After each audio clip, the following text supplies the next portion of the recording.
इस मकड़ जाल से इसके ऊपर से पर्दा उठाने का काम करेंगे।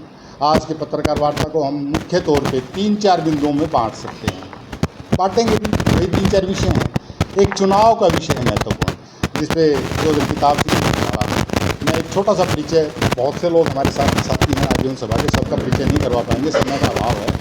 लेकिन हमारे एडहॉक कमेटी जो वर्तमान में यहाँ पे तदर्थ समिति के तौर पे काम कर रही है जिम्मेवारी से, और इस चुनाव को संपन्न करवाने का काम जो कर रहे हैं, जिन्होंने ये चुनाव प्रक्रिया शुरू की है, चौधरी सिंह सुलझानिया है, शहर के जाने माने परिचित चेहरे हैं, आप सब लोग इनसे परिचित हैं। ये जजपा के राष्ट्रीय सचिव भी हैं राजनीतिक तौर पे, और यहाँ उप प्रधान भी रहे हैं, और सामाजिक काम कर रहे हैं। तो जो किताब सिंह जी रवाड़ा हैं, ये इनका बड़ा लंबा जो सामाजिक संगठनों का और अध्यापक संघ का, इस प्रकार की जो संगठन है उनमें इनका बहुत तजर्बा है, और ये भी हमारी एडहॉक कमेटी को सुशोभित कर रहे हैं। भाई यादविंदर खरब जी हैं, व्यापारी हैं, लेकिन राजनीतिक तौर पे पुराने समय में जजपा से इनेलो से जुड़े रहे, विभिन्न पदों पे रहे हैं। वर्तमान में ये किसी पार्टी से जुड़े हुए नहीं हैं। ये एक छोटा सा परिचय। पहला जो इसका हम पार्ट करेंगे, उसमें किताब सिंह जी तदर्थ कमेटी के सदस्य, ये लोग आपको चुनाव प्रक्रिया सच्चाई से अवगत करवाने का विषय है। सच्चाई और झूठ की लड़ाई जो है कि वास्तविकता क्या है। एक छोटी सी बात कहीं भी आप डाल देते कि जी वोट काट दिए होंगे, भाई आप लोगों के एक स्वाभाविक मन में आ जाती है ये बात, उस पर प्रकाश डालेंगे। दूसरा, अगर हम इस विषय को आगे बढ़ाते हैं तो इसमें एक विषय और आता है, ये कोई ज़मीन का उन्होंने जिक्र किया। तीसरा, राजनीतिक प्रभाव का। तो इन सब विषयों पे हमारे साथ सुरेंद्र खटकर जी हैं, ज़मीन के बारे में सुरेंद्र रेड्डू जी, माफ़ी सुरेंद्र रेड्डू जी हैं, हमारे बार के सामाजिक सदस्य हैं, और यहाँ पे कोषाध्यक्ष के रूप में इन्होंने काम किया 3 साल। जिस कमेटी में ये ज़मीन का जो ये बवाल मचाने का जो प्रयास किया जा रहा है, जबकि कोई बवाल है नहीं, उसके विषय पे सुरेंद्र जी आपको अपडेट करेंगे। और तीसरा, जो ये राजनीतिक प्रभाव सारा, बीजेपी का कब्जा, इस तरह के जो शब्दों का प्रयोग किया गया, उन पर मैं आपसे बात करूँगा। सो प्लीज़ मैं दरख्वास्त करता हूँ किताब सिंह जी से।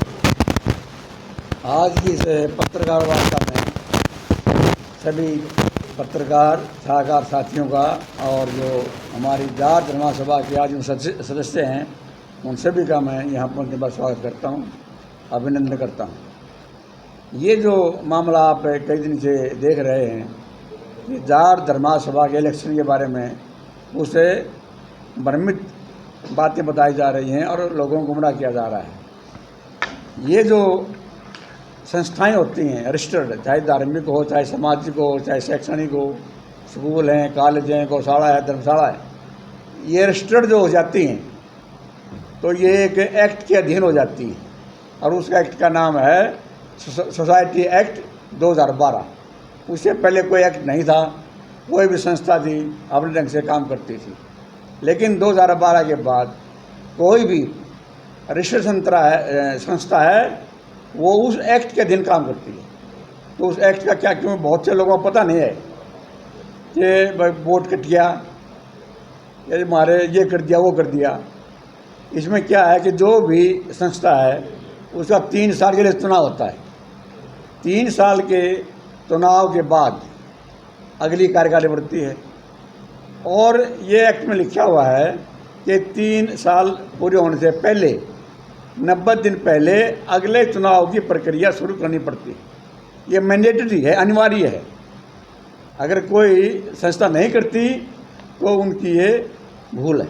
थोड़ा शोर कर। तो इस प्रकार से ये जो हमारा संस्था है, पिछली कार्यकारिणी भी रही है, उससे पहले भी रही है। उससे पहले जो कार्यकारिणी थी, उन्होंने सभी जो थे सदस्यता वो अपडेट करके मतदाता सूची बनाई थी और कॉलेजियम बनाए थे 2018 में। 2018 में कॉलेजियम बना दिए, चुनाव के लिए तैयारी कर दी, लेकिन चुनाव की नौबत नहीं आई और सर्वसम्मति चुनाव हो गया। उसके बाद अगली कमेटी आई, उसने भी जब उनका टर्म समाप्त होने को थी तो उन्होंने भी तैयारी करनी चाहिए थी कि अब चुनाव के लिए 90 दिन पहले कॉलेजियम बनाएं, अपडेट करें, लेकिन उसने कुछ नहीं किया। लेकिन चुनाव हो गया सर्वसम्मति से, चलो जरूरत नहीं पड़ी। उसके बाद जो पिछली जो कार्यकारिणी थी उसने वैसे ही किया, ना कोई अपडेट किया, ना कोई पता किया, ना कॉलेज बनाया, ना कोई चुनाव की तैयारी करी, और एकदम चुनाव के लिए घोषित कर दिया। आपने पता है देखा हुआ तमाशा यहाँ कि पुलिस बुला करके पुलिस के पहरे में लोगों को अंदर जाने दिया, आईडी दे करके कि कोई भी ऐसा सदस्य अंदर नहीं गया था जो सदस्य ना हो इसका। उसके बावजूद भी जब यहाँ ईश्वर सिंह लोचब को सभी ने भारी बहुमत से प्रधान बना दिया, तो वो जो कुछ साथी थे जो पहले कार्यकारिणी में थे वो जो है बाइकार करके चले गए और उन्होंने उस सर्वसम्मति को तोड़ दिया। ये पहली बार हुआ है, जो कि बड़े दुख की बात है समाज के लिए, और उन्होंने बड़ा पाप किया है। नहीं तो ये नौबत आनी नहीं थी चुनाव की, जब एक चुन दिया था, हर बार ऐसे होता था। लेकिन ये पिछली बार जो है उन्होंने ऐसा किया और वो 5-10 आदमी चले गए, उन्होंने जाके लिख के दे दिया और उनके साथियों ने, ये चुनाव नहीं हुआ, अगली कार्रवाई सरकार करे। सरकार ने प्रशासक लगा दिया, 13 महीने प्रशासक रहा। प्रशासक बेचारा पंचकुला से आता था, यहाँ रहता नहीं था, महीने में 1-2 बार आता था। तो ये जो है ये अव्यवस्था फैल गई यहाँ धर्मशाला में। सारा काम यहाँ जो बूढ़े आते थे बेचारे, न उनको पानी मिलता था, न कुछ मिलता था। तो चलो 13 महीने के बाद प्रशासक ने इस्तीफा दे दिया किसी कारण से, नई कमेटी बना दी। नई कमेटी ने भी 1 महीना तो चार्जर नहीं देने दिया जो 100 कार्ड मैनेजर बना रखा था। उसके बाद इन्होंने शुरू की कार्रवाई। पहली कमेटी में श्री संजय पवार जी, यादवेंद्र जी और एक CP मलिक साहब। तो जब थोड़े बहुत दिन रह गए तो फिर इन्होंने प्रक्रिया शुरू की। DR को लिखा कि भाई एक तो 2971 की लिस्ट है और एक है, बताओ क्या हम इससे करें चुनाव। तो उन्होंने कहा कि हमारे रिकॉर्ड में कोई सूची नहीं है ऐसी, हमारे रिकॉर्ड में है 1149 की, जो यहाँ से अप्रूव हो रही है।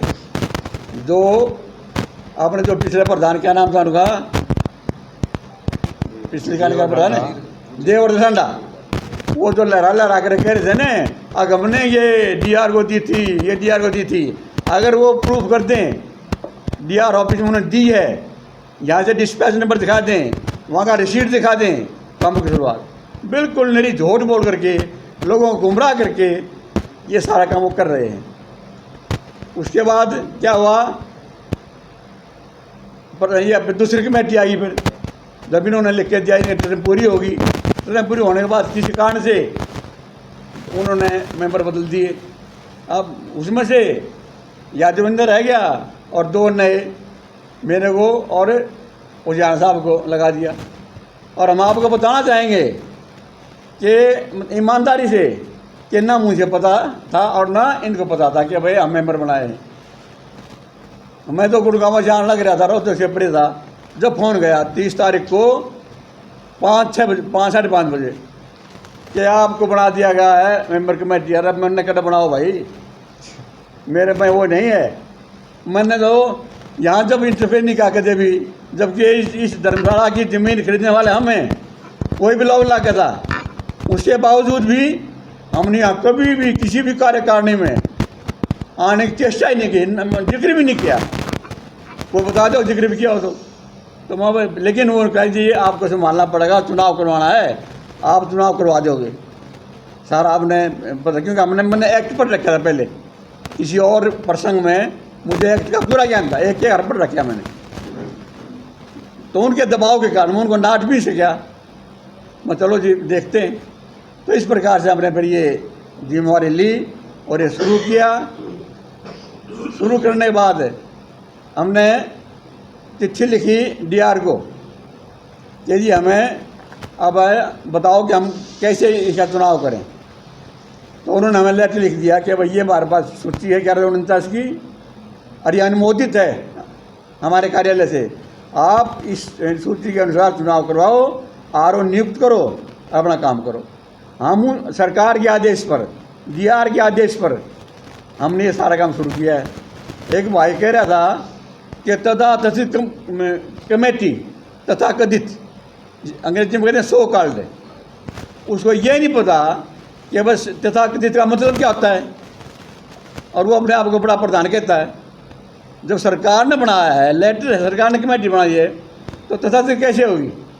तो इस प्रकार से उन्होंने सिर्फ लोगों को गुमराह करने के लिए ये सारा काम किया है। एक साथी ने कहा था उसमें कि हम चुनाव नहीं होने देंगे। ये कौन सी लैंग्वेज है भाई? ये वो ताजा से लैंग्वेज है, चुनाव नहीं होने देंगे। ना चुनाव होने देंगे, ना सर्वसम्मति होने देंगे, ना पहले कमेटी को मानेंगे, ना दूसरी कमेटी को मानेंगे। तो वो क्या चाहते हैं? वो इससे उनकी नीयत का पता चलता है, उनकी सोच का पता चलता है कि उनका अपना हित है। अगर वो तो कमेटी में आ जाएं, ये मैं पहले बताना भूल गया कि जब एक कमेटी बनाने लगे, उन्होंने प्रयत्न किया था कि हमारे को कमेटी में शामिल किया जाए, खूब प्रयत्न किया, लेकिन वो बात लीक आउट हो गई। लीक आउट होने के बाद उनके नाम ड्रॉप हो गए और कमेटी में इनके नाम आ गए पहली बार। उनका हित जो है ना, वहाँ यहाँ से सिद्ध नहीं हुआ, जो वो पिछले कई सालों से करते रहे हैं। 5-4 आदमी तो उनमें ऐसे हैं जो हर कमेटी में आओ हैं, उनका जीवन लगता कमेटी से बाहर। कारण क्या है? इसी कारण को समझने के लिए हमने अब काम शुरू किया है कि भाई यहाँ क्या क्या अनियमितता होती थी, क्या क्या स्वार्थ बना होता था, और यहाँ क्या किया जाता था। अपने रिश्तेदारों को यहाँ कर्मचारी रखा गया, जबकि एक्ट के अनुसार और अपने संविधान के अनुसार, धर्मशाला के संविधान के अनुसार जो सदस्य, जो पदाधिकारी है, उसका कोई भी रिश्तेदार संबंधी कर्मचारी नहीं ले सकता, और जो मेंबर हो इसका सभा का, वो भी ले सकता। तो यहाँ तो वो लगा रखे उन्होंने, जो मेंबर भी हैं सभा के और उनके रिश्तेदार भी।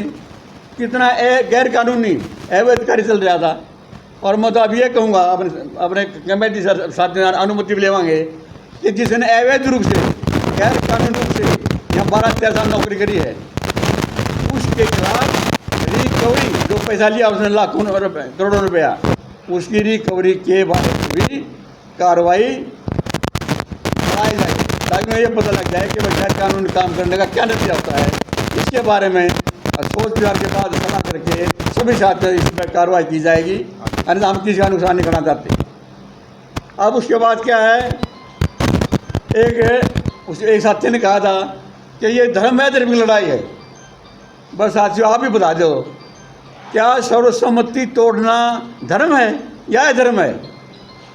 सर्वसम्मति तोड़ना है धर्म है ना, गलत है। तो वो उनके पास धर्म कहाँ से आ गया?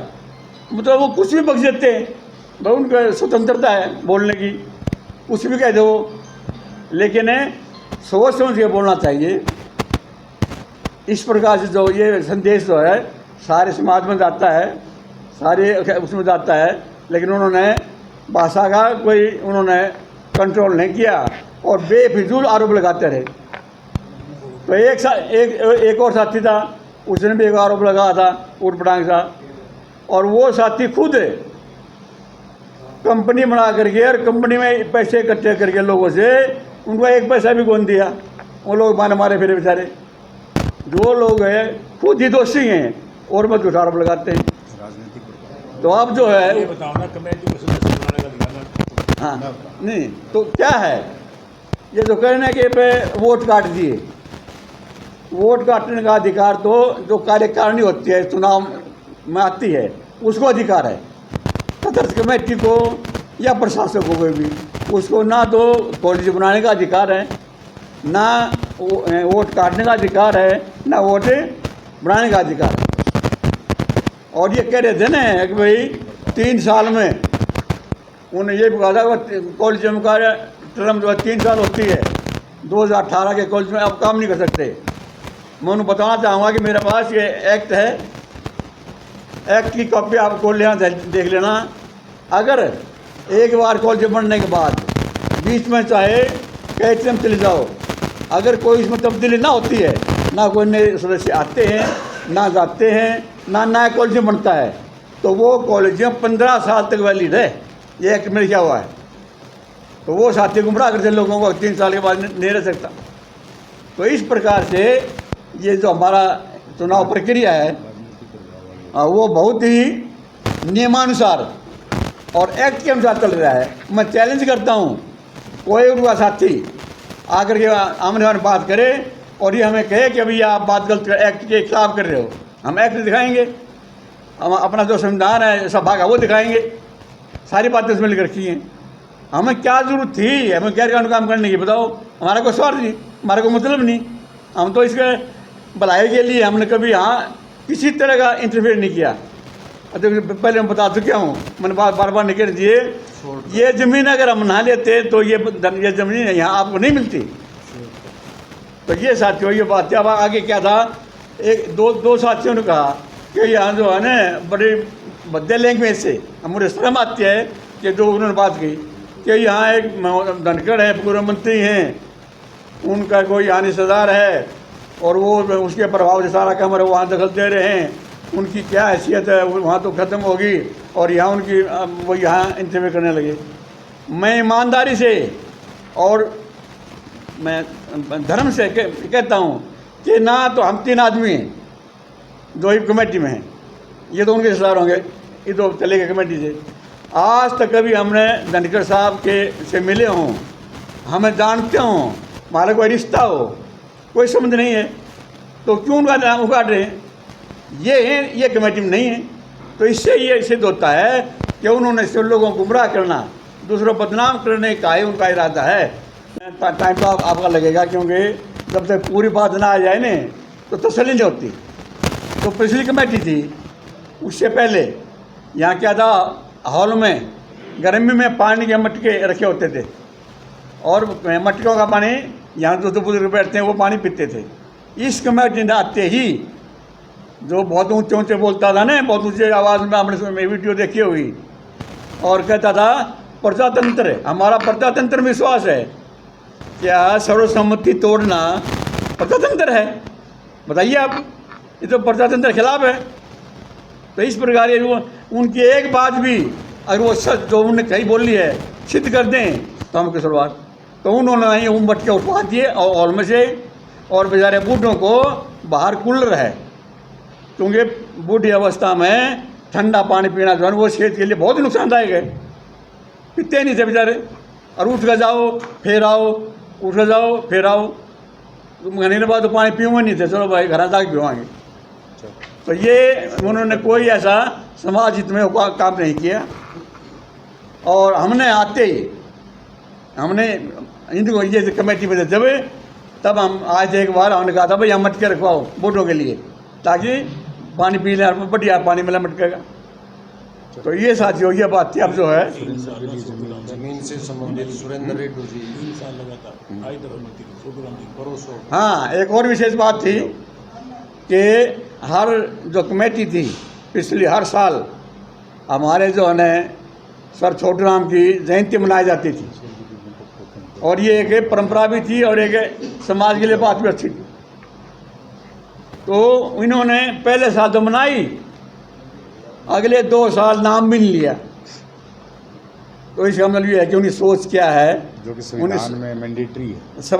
और ये संविधान में लिखा हुआ है कि हर साल जयंती धर्मार्थ सभा के जो संविधान है नियमावली है उसमें लिखा है कि हर वर्ष सर छोटू राम की जयंती मनाई जाएगी।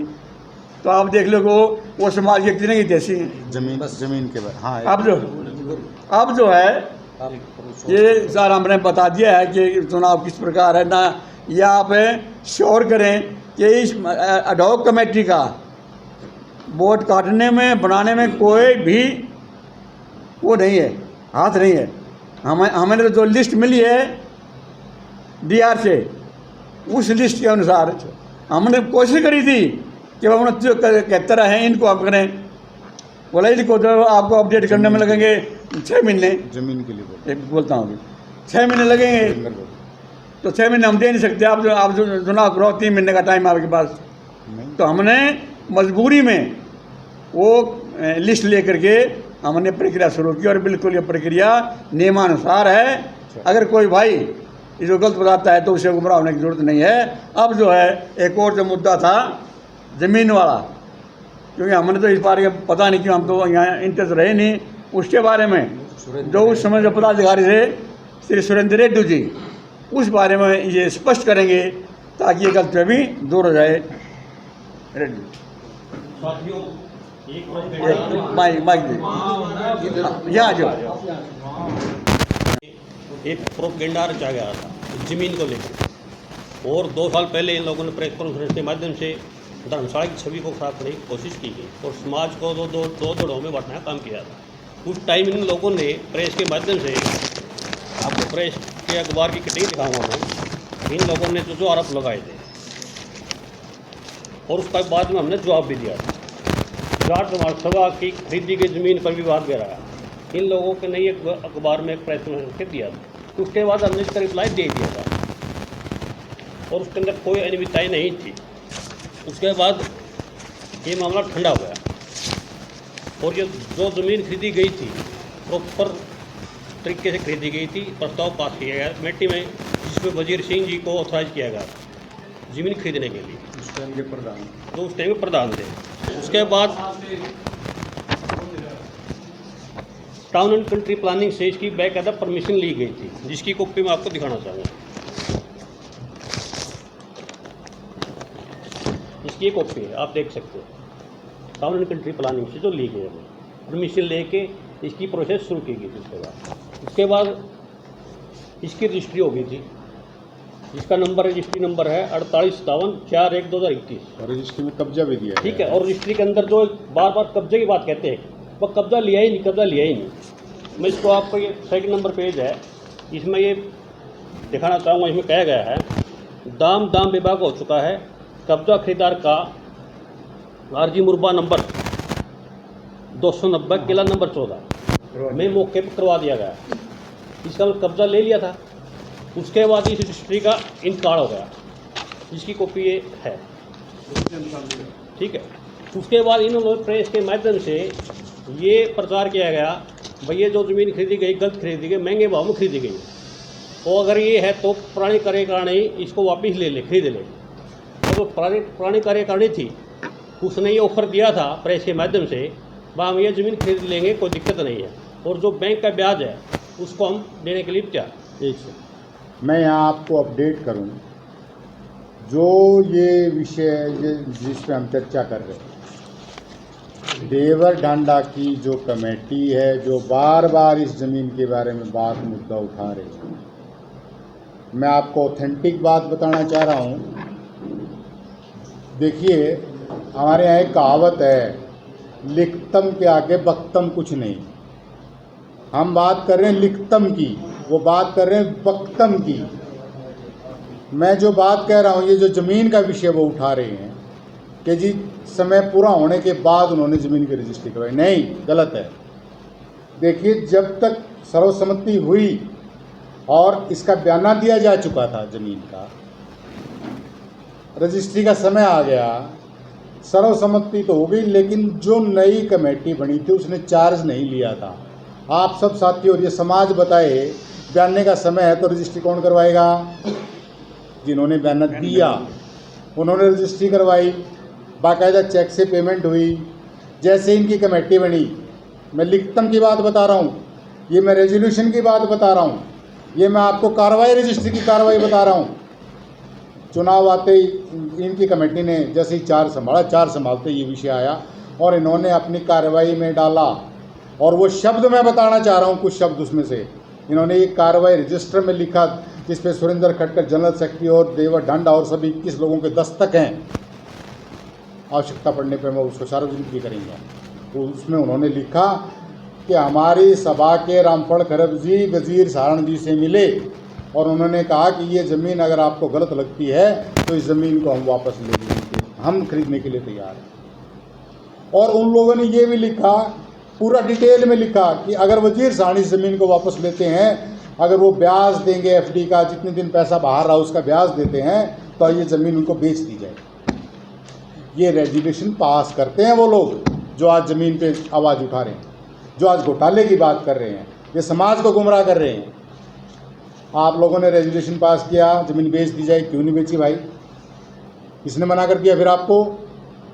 आपने प्रेस कॉन्फ्रेंस की, बदले में वजीर साहब ने प्रेस कॉन्फ्रेंस की कि दे दो भाई ज़मीन, ब्याज समेत सभा को पैसा, नुकसान नहीं देंगे होने देंगे सभा को, समाज को। एक बात। दूसरी बात, जिससे खरीदी ज़मीन वो शहर के मोजीज आदमी हैं, उनका कहना है लिखित में उन्होंने एफिडेविट दिया। दूसरी बात मैं आपको बताना चाह रहा हूँ, उन लोगों का कहना ये है, वो वर्मा जी हैं यहाँ जो आज भी शहर में रहते हैं, बोले जी समाज के लिए ज़मीन मांगी गई है इसलिए ज़मीन दे रहा हूँ, नहीं ज़मीन देने की कोई इच्छा नहीं है।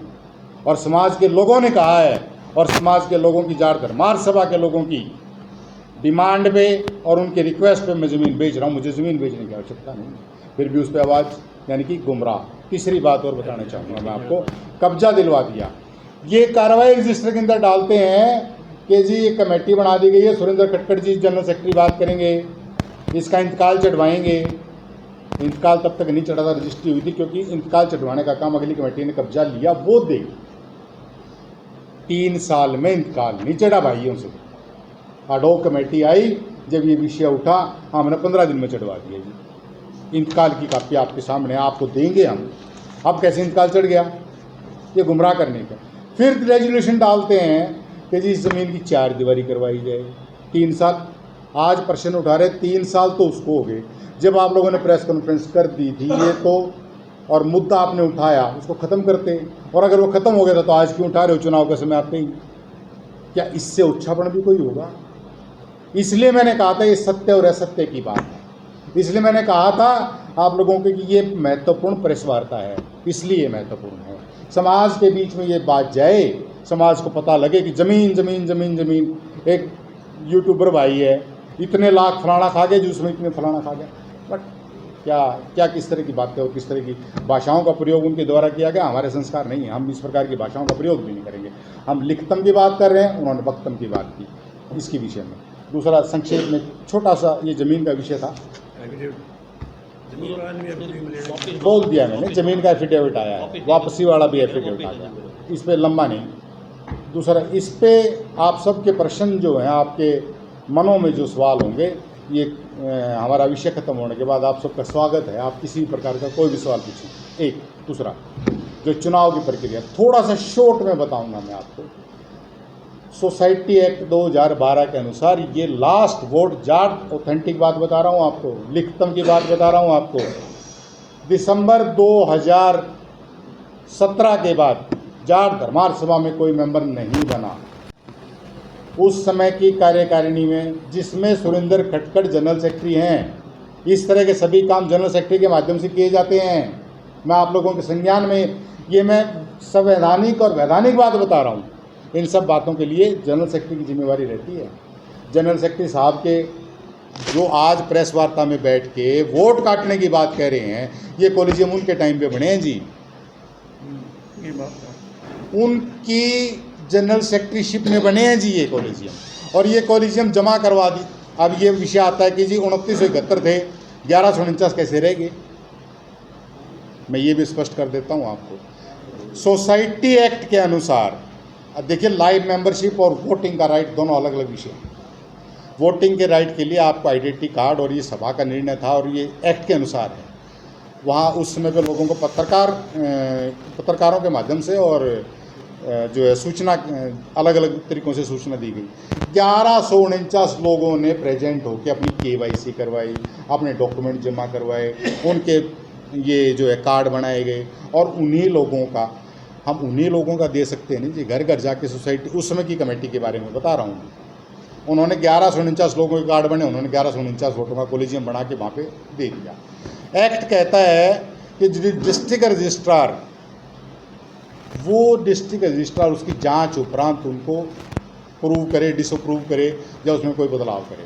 कमेटी का कोई रोल नहीं है। डिस्ट्रिक्ट रजिस्ट्रार के यहाँ से 17/12/2018 को वो कॉलेजियम अप्रूव कर दिए गए। यहाँ की कमेटी का कोई प्रभाव नहीं, लेकिन आवश्यकता नहीं हुई। अगली कमेटी आ गई, अगली कमेटी सर्वसम्मति से बनी, उससे आगे वाली कमेटी सर्वसम्मति से बनी। अब ये जो लास्ट कमेटी सर्वसम्मति से जो बनी, देवर ढांडा, जो आज आवाज़ उठा रहे हैं, जो 2971 वोटों के ऊपर बात कर रहे हैं, मैं एक और बात आप लोगों के सामने, लिखतम की बात, आपको उसकी कॉपी देंगे हम। कहीं कोई अडॉक कमेटी ने बात छुपाई या किसी प्रकार का मैनिपुलेशन करने का प्रयास नहीं। जो किताब सिंह जी ने बताया, ईमानदारी से काम किया, ईमानदारी से काम कर रहे हैं, कसूर सिर्फ इतना। हमने डीआर को लेटर लिखा कि माननीय महोदय 2971 वोटर हैं, आप बताएं चुनाव कैसे करवाएं। 2971 का कोलिजियम अप्रूव्ड जो है वो 1149 के हैं। ये एक्ट अडॉक कमेटी और एडमिनिस्ट्रेटर की जो पावर्स हैं वो सीमित हैं इस एक्ट के अनुसार। सभी प्रकार की जो पावर्स हैं वो गवर्निंग बॉडी के पास हैं। गवर्निंग बॉडी आम सभा के माध्यम से और अलग अलग सिस्टम्स के माध्यम से उसमें बदलाव कर सकती है। अडॉक, ये मैं जो आपसे बात कर रहा हूँ ये एक्ट की बात कर रहा हूँ, चैलेंज के साथ बात कर रहा हूँ। आप लोग जाएं, आप लोग भी पढ़े लिखे लोग हैं, ये समाज पढ़ा लिखा लोग है, लोगों का समाज है। ये सर्व समाज जो ये शहर में जो ये बातें सुन रहा है उन सबको पता है। ये एक्ट भी किसी की बापुती नहीं है, नेट पे भी है, किताबों की दुकानों पे भी एक्ट मिलता है, कोई भी पढ़े ना। ये कहना कितना आसान है, कुछ भी बोल देना कि जी वोटें काट दी, वोटें काट दी। भाई साहब ये 18 में कॉलेजियम अप्रूव हुए, उसके बाद जो है 2 कमेटियां बन के आ गई, किसी ने, वो गवर्निंग बॉडीज़ थी। जो आज गवर्निंग बॉडी इस अडॉक कमेटी के ऊपर प्रश्न और सवाल उठा रही है, सवालिया निशान जो लगा रही है कि जी वोट काट दिए, आम आदमी को लगता है काट दिए होंगे, वे अपने स्वार्थ में काट दिए होंगे। लेकिन मैं आप लोगों को, ये समाज को, सबको सूचित करना चाहता हूँ, अडॉक कमेटी के पास कोई किसी प्रकार की पावर नहीं है कि इस कॉलेजियम में हम फुल स्टॉप भी लगा दें, और ना ही लगाया गया। अब वो साहब कहते हैं कि जी ये तो कॉलेजियम अप्रूव ही नहीं है। आप लोगों की जानकारी के अनुसार ये पत्र है, यहाँ पे जो है डीआर साहब का पत्र है। हमने जब डीआर डिस्ट्रिक्ट रजिस्ट्रार सोसाइटीज़ को लिखा, प्रथम कर्तव्य तदर्थ कमेटी का, अडॉक कमेटी का है चुनाव करवाना। अडॉक कमेटी आई, चुनाव करवाने की प्रक्रिया मेरे समय पे शुरू हुई। अडॉक कमेटी नहीं आई, इसने चुनाव करवाने की प्रक्रिया शुरू की। जैसे ही वो प्रक्रिया शुरू की तो एक पत्र इन्होंने, कमेटी ने लिखा, वो पत्र की कॉपी आपके सामने है। इस पत्र की कॉपी मैं इन शॉर्ट में आपको पढ़ के सुनाऊं कि माननीय महोदय हमारे यहाँ 2971, अंकल वो दूसरी कॉपी है, 2971 वोटर हैं, 1149 के कॉलेजियम बने हुए हैं, हमें आप दिशा निर्देश दें। हम किसी उसके, उन्होंने कहा जी आपके पास पावर नहीं है बदलाव करने की, यू कांट चेंज, आप ऑब्जेक्शन भी नहीं ले सकते हैं। तो जी उन्होंने हमें पत्र जारी करके कहा कि आपके जो कॉलेजियम है ये अनुमोदित हैं, और इन अनुमोदित ये सबके सामने ये पत्र है, ये घर का नहीं छाप रखा हमने, और वो कह रहे हैं कि ये अप्रूव ही नहीं है। उन्होंने कहा कि मैं पढ़कर इस संबंध में आपको सूचित किया जाता है, जाट धर्मार्थ सभा के जो कॉलेजियम की सूची आपने दी इस कार्यालय में पहले से अनुमोदित है, अतः आप समिति एक्ट 2012 के नियमों के अनुसार अनुपालना करते हुए चुनाव अधिकारी लगाकर चुनावी प्रक्रिया पूरी करें और इस कार्यालय को सूचित करें, आगामी कार्रवाई के लिए प्रेषित है। इस सरकारी पत्र की अनुपालना में हमने ये प्रोसेस शुरू कर दिया। चलिए जी, ग्रीवेंसीज आती हैं, उन लोगों के प्रचार से, दुष्प्रचार से इस तरह का बात आई कि जी वोट कट गए। अखबारों के माध्यम से ये सूचित किया गया कि भैया आप अपनी ग्रीवेंसीज डिस्ट्रिक्ट रजिस्ट्रार ऑफिस में दें। अडॉक कमेटी के पास तो पावर ही नहीं है ग्रीवेंसीज लेने की। हम तो किसी प्रकार की, यहाँ पे किसी को आपत्ति है वोट कटने की या वोट डालने की या मेंबरशिप से संबंधित, तो जब हमारे पास पावर नहीं तो हम उसके आपत्तियाँ नहीं ले सकते हैं। आपत्तियाँ लेंगे डिस्ट्रिक्ट रजिस्ट्रार साहब, उनका कार्यालय आज भी खुला है जी। मैं आपको चैलेंज के साथ बता रहा हूँ, ये 2971 के ठेकेदार जो बन रहे हैं, सब समाज पढ़ा लिखा है, इन्होंने ई रिक्शा चला ली, प्रचार इन न कर लिया, प्रेस कॉन्फ्रेंस इन न कर ली। एक और ऑथेंटिक बात बताता हूँ, रिटर्न में है हमारे पास ये, हमने पूछा डिस्ट्रिक्ट रजिस्ट्रार, क्योंकि हमारे यहाँ की जो तदर्थ कमेटी ने, कि जी आप हमें बताएं कितनी आपत्तियाँ आई हैं। ये पत्र है जी 29/7/2025 का, इसमें उन्होंने कहा जी आज तक कुल 11 आपत्तियाँ आई।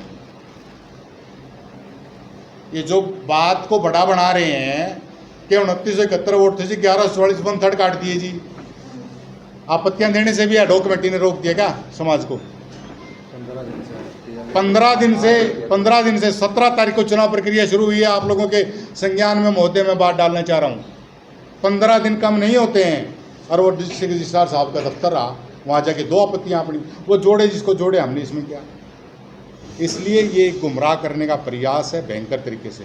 अब एक बात आती है कि राजनीतिक प्रभाव का, देखिए बीजेपी के राजनीतिक प्रभाव का या इस प्रकार के कब्जा कर लिया जी, उस विषय में पहले भी मैंने बताया तीनों लोग कोई बीजेपी से संबंधित नहीं है।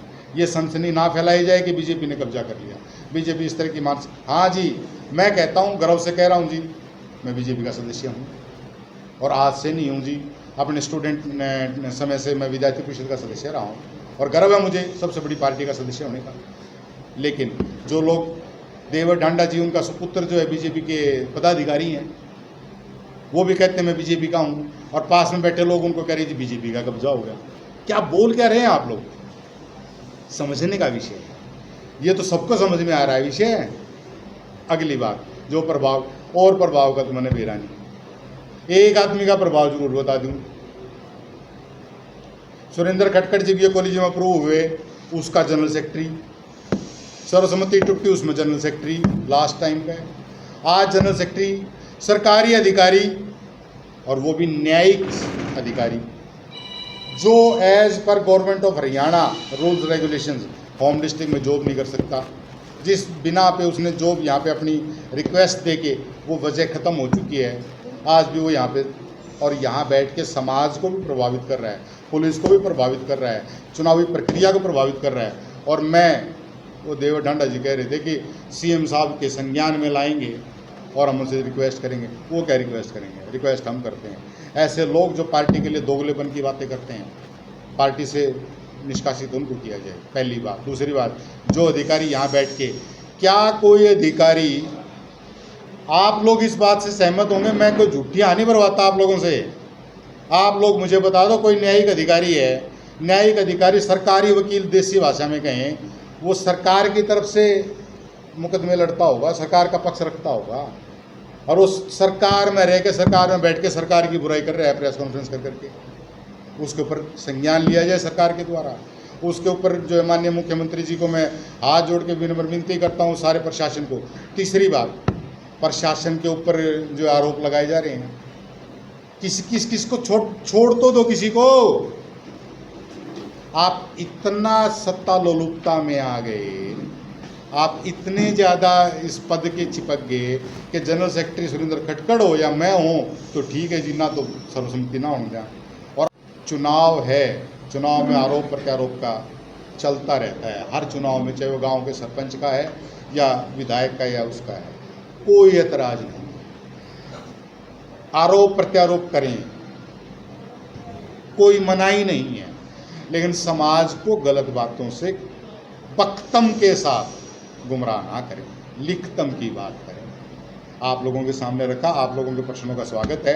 ये 3-4 मुख्य विषय थे, इस समय इस पे हमने प्रकाश डाला। जो है वाजिब क्या समाज समझेगा जो आप बता रहे हैं कि वो डिस्टर्ब कर रहे हैं जाट दरबार सभा को, क्या समाज उनको दरकिनार कर रहे हैं? क्योंकि बार बार बात आती है कि वो डिस्टर्ब कर रहे हैं, पीछे की जैसे पूरी तकलीफ में वाजिब हो रहा है, तो इस बार क्या रुख रहेगा? समाज उनको क्यों नहीं रोक पा रहा? देखिए, आप सब लोग क्यों हैं यहाँ, आप समाज और सच्चाई के एक कड़ी का काम करता है पत्रकार। आप सच्ची बातें बताएंगे, आपके माध्यम से हम एक एक व्यक्ति के पास घर जाके बात नहीं कर सकते। आप वो ताकत हैं जो इस समाज को सच्चाई से अवगत करवाएगी। और क्यों नहीं मानेगा समाज सच्चाई की बातें? जी अंकल। समाज जी, आपने जो प्रश्न किया है वो समझा क्यों नहीं रहे? अगर उनकी बात समाज मानता तो क्या 11 आपत्ति आती? एग्जैक्टली। जो काटते हैं वोट, आधार वोट काट दिए तो आधार 12 आती थी आपत्तियाँ। समाज उसके उनके साथ नहीं है ना, उस वक्त मानता है। 1800 आती वहाँ पे एप्लीकेशन, जो आज 11 है। आपका ये पत्र आपको दिया जाएगा रजिस्ट्रार महोदय से, जो पूछा गया है हमने, उन्होंने लिख के दिया कि 11 आपत्तियाँ हैं 29 तारीख तक। तो समाज अगर साथ होता तो वास्तव में 1000, 800, 1500, 1200 कुछ तो जाती है। 1800 वोट काट दिए, 1/3 बोल रहे हैं जी। आपका जैसे आपका वोट काटे उन्होंने कहा, तो आपकी तरफ से हमारा निगरानी नोटिस दिया जाएगा? किसको? तो आपको नाम लेके कह रहे हैं, मेरा नाम लेके बोल रहे हैं ना। नहीं, मैं हम जवाब देंगे सर। ये दोष हमारे ला रहे हैं, तो ये प्रेजेंट कमेटी है उस पर दोष लगा रहे हैं। इनका तो वैसे उनको वहाँ पर नाम ले हुए हैं बदनाम करने के लिए। नहीं, वो भी बीजेपी के हैं, ये भी बीजेपी के हैं, आरोप भी लगा रहे हैं। तो ये तो लगा, इसमें क्या दिक्कत है? एक पार्टी लगा सकती है अपन, तो उसमें इस बार लगा दो। पिलानिया जी, बड़े बड़े शहर में छोटी छोटी बात होती रहा कर रहे हैं, और बड़े नेताओं के बारे में ना ये इस तरह से बोल के खुद को बड़ा करने का प्रयास होते रहते हैं। कोई लंबी चौड़ी बात, उधर आ जाओ, उधर इधर आ जाओ, ये कोई लंबी चौड़ी बात नहीं है।